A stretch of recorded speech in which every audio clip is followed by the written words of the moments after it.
शिव जी के शिष्य शैलेंद्र गुप्ता। शिव जी की चरण में हमारे प्रणाम। माता पार्वती जी की चरण में हमारे प्रणाम। नीलम दीदी हरेंद्र भैया के चरण में हमारे प्रणाम। कार्तिक गणेश की चरण में हमारे प्रणाम। ये जितना शिव चर्चा कथा के सुने वाला भाई बहिना, गुरु बहिना, माता बहिना बानी लो, वहाँ लोग के चरण में हमार प्रणाम स्वीकार करम लोगिन। हम बहुत ही सुंदर और ज्ञानवर्धक कथा लेके आइल बानी रौरा लोगन सबन के बीच। रौरा लोगन के हमार कथा बहुत पसंद आई। हर हर शंभू, जय भोलेनाथ, कार्तिक गणेश की जय हो। एगो गांव में दूगो शिष्या गुरु बहिना रहे लो। दोनों बहिने रहे लो, शिव जी के बहुत पूजा करो लो, शिव जी के बहुत अच्छा से पूजा पाठ करो लो। जौन बड़ बहिन रहली उ तनी तेज रहली आ उनकर शादी भइल।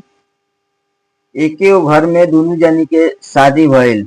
दूगो भाई से दोनों जानी के शादी भइल। तो बड़की जौन बहिन रहली वो तनी धनी मनी रहली। उनकर पति रहलन उ ज्यादा पैसा कमास। तनी छोटकी बहिन रहली, उनकर पति कम पैसा कमास और तनी गरीब रहली। बड़की जौन बहिन रहली उ बहुत पैसा वाला रहली, धन संपत्ति उनकरा लगे बहुत रहे। छोटको के पास धन संपत्ति ना रहे, गरीबी हालत में जियत रहली। तो छोटको कुछ दिन बाद कहली बड़को से कि हे बहन, हम शिव चर्चा कथा कहवावल चाहतनी, शिव जी के चर्चा का कथा कहवावल चाहतनी, पूजा पाठ शिव जी के हम करवावल चाहतनी। पूजा में का लागेला तू एक बार हमरा के बताव। तो बड़को बहन अपना छोटको बहन से कहली कि सीधा सिंपल पूजा बाटे शिव गुरु के। तू एगो फोटो मंगा लिहा। फोटो के सामने तू बाजार से 1 किलो मछली मंगा लिहा। मछली के तू भोग लगा दिया शिव गुरु के। तई छोटको बहन सीधा रहली। ये कौनो कुछ पछाव ना कैली, सीधा सिंपल रहली। तो बहन के वो बात मान लेली। गईली बाजार से शिव गुरु के वो फोटो मंगाईली। 1 किलो मछली मंगा के शिव गुरु के फोटो के सामने 1 किलो पोठिया मछली बना के भोग लगा देली। गांव नगर में बोलले रहली कि शिव चर्चा कथा हम कहतनी, रौरा लोगिन आयम लोगिन। तो गांव नगर के जितना लोग रहे सब लोग आइल, शिव चर्चा कथा में शामिल भइल। तो शिव गुरु के अपन भक्त के बचावे खातिर का से का कर देवेनी। शिव गुरु उ जौन मछली के प्रसाद में भोग लगैले रहली, उ मछली के प्रसाद मेवा मिष्ठान फल फ्रूट हो गईल। फल फ्रूट हो गईल। लोग बहुत धूमधाम से कथा सुनलक, शिव चर्चा के गुण गईलक। भोग जितना शिव जी के भोग लागल रहे मछली के प्रसाद फल फ्रूट में बदल गई। लोग देखलक तो कहे लागल कि हाँ, शिव जी के बहुत अच्छा प्रसाद चढ़ल बाटे। एने इनकर बड़को बहिन वो अपना घरे में से ही सब बात सुनत रहली कि जितना लोग शिव गुरु की कथा सुने आइल बा, कुछ ना कुछ तो बोलबे करी।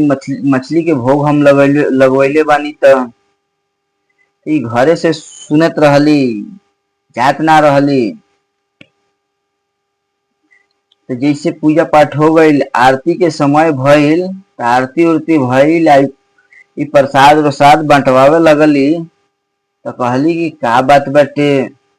इनकर बड़को बहन कहे लगली का बात बाटे, केहू कुछ ना बोललक, चलो हम ही जाके पूछ लेतनी बहन से। तो जैसे जाता रही, तो इनकर छोटको बहन कहे लगली कि ई बतावा, तुम्हें पूजा पाठ के सब विधि व्यवहार बतैलू है, लेकिन तुहे ना अइलू हटे पूजा में। तो ई बड़को बहन कहे लगली कि देखा आज बहुत काम रलक ह, हम सोचनी है काम खत्म क के तब हम शिव चर्चा कथा सुने आई। शिव चर्चा कथा सुने आई तो कोनो बात नहीं खे, तू एगो काम कर, हमरा के प्रसाद दे द। तो प्रसाद जैसे दे तारी, इनकरा हाथ में तो मेवा मिश्री फल फ्रूट हो देहली इनकरा हाथ में। तो चकित हो गई, कहली कि हम तो इनकरा कहले रहनी है कि 1 किलो पोठिया मछली ले आके तू प्रसाद चढ़ाई है, मेवा मिश्री कहाँ से आ गई बटे।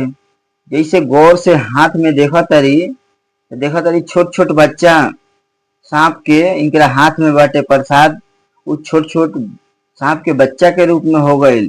तब गौर से देखा तारी, जैसे ही इनकर हाथ में देखा तारी तो इनकर आंख भी आंधर हो गई, और उस सांप के बच्चा इनकरा हाथ में काट लेलक। अब जैसे काट लेलक तो ये परेशान हो गई, एक तो आंख से आंधर भी हो गई।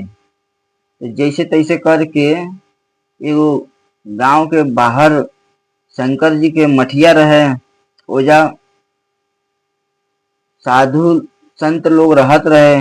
तो जैसे तैसे करके ओजा गईली आ कहे लगली कि हे बाबा देखी ना, हमरा के सांप काट लेलक हटे। वो बाबा दिव्य दृष्टि से वो तो देख लेनी, कहनी कि ना तू झूठ बोला तारू, तू पूजा पाठ में शिव गुरु के पूजा पाठ में तू उल्टा सीधा बतौले बारू, सही बतौले नहीं तू ओकरे।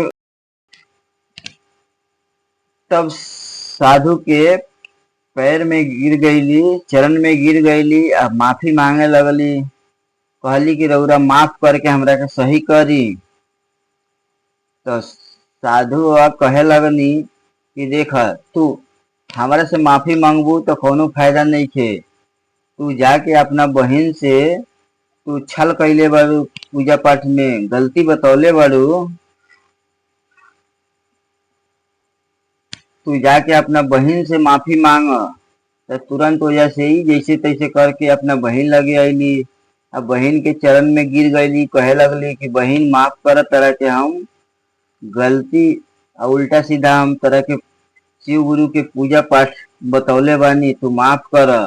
तो बहन कहली कि हम माफ के भागीदार कैसे होके, हम माफी के हम क्षमा कैसे करें, हम नहीं कर सकत। तू शिव गुरु के पूजा पाठ में तू गलती बतौले बाड़ू, उल्टा सीधा तू बतौले बाड़ू, जाके तू शिव गुरु के चरण में गिर, शिव गुरु से ही माफी मांग। तो शिव गुरु के चरण में जाके माफी मांगे लगली, रोए लगली, गिड़गिड़ाए लगली। तब बहुत रोला और गिड़गिड़ैला के बाद शिव गुरु जी प्रकट भइनी। प्रकट भइला के बाद उनकरा के माफी के लिए कहनी कि तू ही बतावा, तू सही ढंग से हमार पूजा पाठ करेलू, तू हो शिष्या गुरु हो, लेकिन तू अपना बहन के साथ तू हमार पूजा पाठ की हम करे खातिर तू उल्टा सीधा बतौले बाड़ू। तेरा पास तीन के ज्ञान भी बाटे, लेकिन तू सही पूजा पाठ करेली, लेकिन दूसरा केहू के तू गलत बतावत रहेली। वही वजह से तारा ये दंड मिलल बाटे, और आँख आंधर हो गई बाटे। रोए लगली, गिड़गिड़ाए लगली, माफी मांगे लगली। बहुत देर बाद शिव गुरु एकरा के क्षमा कैनी। ओकर आँख फिर से वापस आ गई और शिव गुरु कहे लगनी कि देखा तू हमारा पूजा पाठ के प्रचार अच्छा से कर, अच्छा से करबू तबे तोरा पुण्य मिली। तबे से बड़की बहन अपना छोटी बहन से मिल बेहर के रहे लगली। शिव गुरु के पूजा पाठ के बहुत धूमधाम से करे लगली आ दूसरों के भी बतावे लगली। हम कहानी के यही जा अंत करे जातनी। रउरा लोगन के कहानी यदि अच्छा लगल हो की तो लाइक करें, शेयर करें, सब्सक्राइब करें। कमेंट में हर हर शंभू जरूर से जरूर लिखेम लोगिन। हर हर महादेव।